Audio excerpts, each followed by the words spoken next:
सभी प्यारे भाइयों बहनों को एक बार फिर से जय मसीह की। परमेश्वर का लाख लाख धन्यवाद हो कि उसने ये मौका दिया एक बार फिर से कि हम परमेश्वर के वचन से अध्ययन कर सकते हैं, सीख सकते हैं।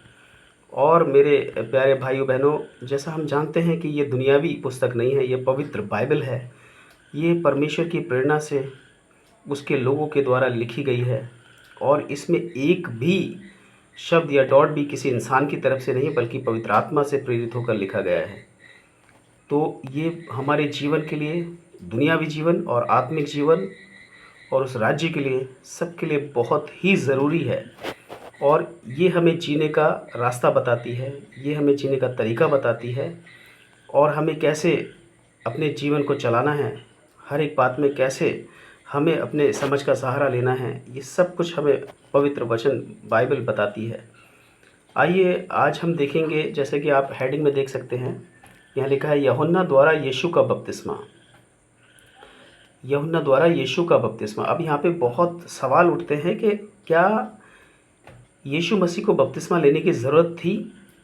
वो तो खुद परमेश्वर है, परमेश्वर ही, पिता ही पुत्र के रूप में इस दुनिया में आए, पुत्र बन के इस दुनिया में आए, तो क्या उन्हें यूहन्ना से बपतिस्मा लेने की ज़रूरत थी? आइए इस सवाल का जवाब इसमें ही दे रखा है और बड़ी आसानी से इसको हम समझ सकते हैं। परमेश्वर जब पवित्र आत्मा से हमें गाइड करता है तो हमें पता चलता है कि वचन क्या कह रहा है। इसको हमने कई बार पढ़ा होगा, लेकिन शायद इस रीति से ना पढ़ा हो या समझ ना आया हो, लेकिन आज हम देखने की कोशिश करेंगे। ये मत्ती की किताब है और उसका 3रा अध्याय है और उसकी 13वीं आयत से हम पढ़ेंगे। यहाँ लिखा है, उस समय यीशु गलील से यरदन के किनारे यूहन्ना के पास उससे बपतिस्मा लेने आया। क्या लेने आया? बपतिस्मा लेने आया। 14वीं आयत में क्या लिखा है? परंतु यूहन्ना यह कहकर उसे रोकने लगा, मुझे तो तेरे हाथ से बपतिस्मा लेने की आवश्यकता है। अब यीशु मसीह, यहाँ साफ साफ लिखा है, यीशु गलील से यरदन के किनारे यूहन्ना के पास उसे बपतिस्मा ही लेने आया था।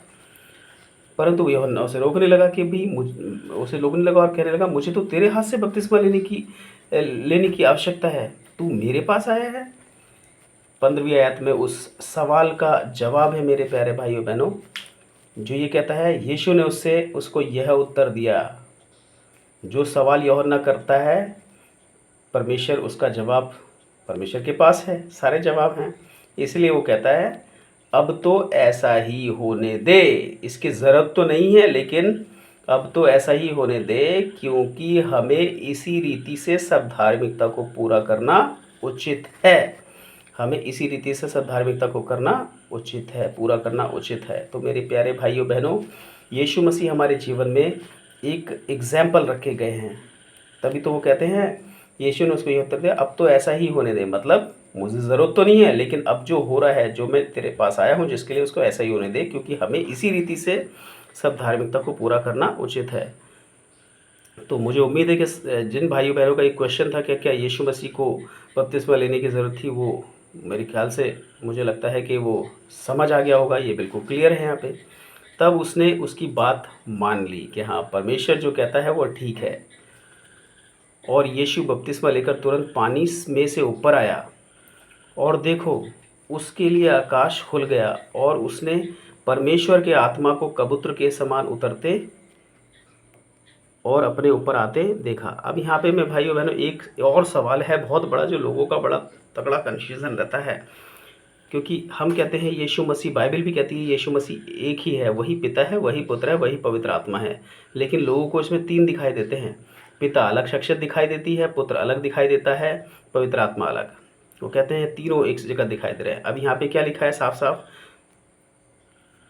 यहाँ पे लिखा है, और यीशु बपतिस्मा लेकर तुरंत पानी में से ऊपर आया और देखो, उसके लिए आकाश खुल गया और उसने परमेश्वर के आत्मा को, किसके? परमेश्वर के आत्मा को, खुद पवित्र आत्मा ही परमेश्वर का आत्मा है, यानी परमेश्वर के आत्मा को, पवित्र आत्मा अलग शख्सियत नहीं, खुद परमेश्वर के आत्मा को, परमेश्वर की आत्मा है ये। वो उसको अलग कर देते हैं कि परमेश्वर की आत्मा अलग है और पवित्र आत्मा अलग है और यीशु मसीह अलग है। नहीं, ऐसा नहीं है मेरे भाइयों बहनों। खुद परमेश्वर के आत्मा को कबूतर के समान उतरते हुए और अपने ऊपर आते देखा। और देखो, यह आकाशवाणी हुई, यह मेरा प्रिय पुत्र है जिससे मैं अत्यंत प्रसन्न हूँ। और क्या आवाज़ आई? आवाज़ आई। और देखो यह आकाशवाणी हुई, यह मेरा प्रिय पुत्र है जिससे मैं अत्यंत प्रसन्न हूँ। सच में पिता, पुत्र और पवित्र आत्मा तीनों एक ही है, जो यीशु मसीह है। और परमेश्वर के लिए सब कुछ संभव है भाइयों बहनों। ऐसा ना समझे कि आकाश में से आवाज़ किसकी आ रही है, तो आवाज़ है तो फिर कोई तो है। और यीशु मसीह पानी में है और पवित्र आत्मा ऊपर है ना, उसके ऊपर है, उतरा है।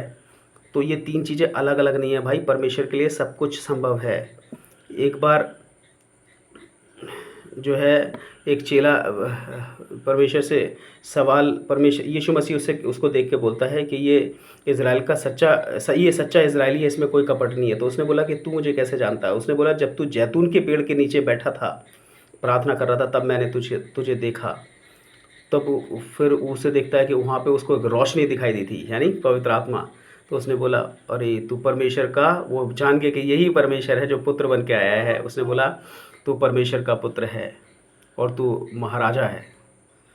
प्यारे भाई बहनों, इस बात को समझें और इसकी वचन से आप अध्ययन करें, ताकि आप परमेश्वर को तीन ना बनाएं, बल्कि परमेश्वर क्या है, सिर्फ एक है, यीशु मसीह जो पिता है वही पुत्र बन के इस दुनिया में है, और वही आज हमारे बीच में पवित्र आत्मा के रूप में है। और भाई बहनों, अगर उद्धार चाहिए तो यही सच्चाई है, और इसको आप घुटने टेक कर परमेश्वर से प्रार्थना कीजिए।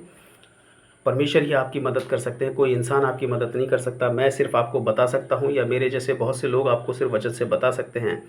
लेकिन जब परमेश्वर पवित्र आत्मा हमें समझाता है, तब हमको तसल्ली होती है और वही हमें समझा सकता है। तो आप इस मैटर के लिए प्रार्थना करें कि परमेश्वर ये तीन है कि एक ही है, तो आपको परमेश्वर ज़रूर मदद करेगा। सिंसियर हार्ट, जो बिल्कुल दिल से की हुई प्रार्थना है और सच्चे मन से करी हुई प्रार्थना है, परमेश्वर उसके साथ, अगर हम उसके पास जाते हैं तो हमारी प्रार्थना को प्रभु यीशु मसीह जरूर सुनते हैं। परमेश्वर इसी वचन के साथ सारे भाई बहनों को आशीष और बरकत दें। आमीन।